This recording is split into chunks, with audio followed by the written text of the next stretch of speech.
আজকে আমরা অনুরাগের ছোঁয়া নাটকের পর্বে দেখব যে দীপার মা দীপাকে বলে, তুই যেভাবে নিজেকে চার দেওয়ালের মধ্যে গুটিয়ে নিয়েছিস পৃথিবীটা কিন্তু সেরকম না, তার চাইতে অনেক বড়। দীপা এরকম করিস না মা, মন খুলে বাস। তারপর দীপা বলে, তুমি যার জন্য বাঁচার কথা বলতেছো তারা ছিল আমার দুই মেয়ে সোনা আর রূপা, ওরাই যখন নেই তখন বেঁচে থেকে কি লাভ বলো। একথা শুনে দীপার মা বলে, কেন মা, নিজের জন্য বাঁচা যায় না বুঝি? এরপর দীপার বাবা বলে, তোর মা ঠিকই বলেছে দীপা, আজ যদি রূপা মা বেঁচে থাকতো তাহলে কি তোকে আজকে এভাবে দেখতে পারতো?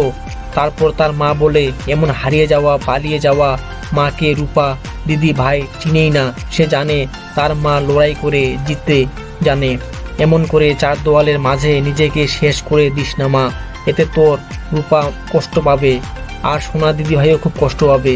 এরপর তার বাবা তাকে একটি কাগজ ধরিয়ে দেয় আর বলে, রান্না প্রতিযোগিতার তোকে ডাকা হয়েছে, আর তোকে ডাকা হয়েছে স্বপ্নের শহর মুম্বাইতে। এরপর তার মা বলে, তুই এবার মুক্তি নে মা, আমি তোর বাবা কেউ চাই না তুই আবার ওই বাড়িতে ফিরে যা, তুই আগে ওখানে যা, তারপর না হয় আমরা যাব। তোর বাবা মা হিসেবে এতটুকু চাইতে পারি না আমরা?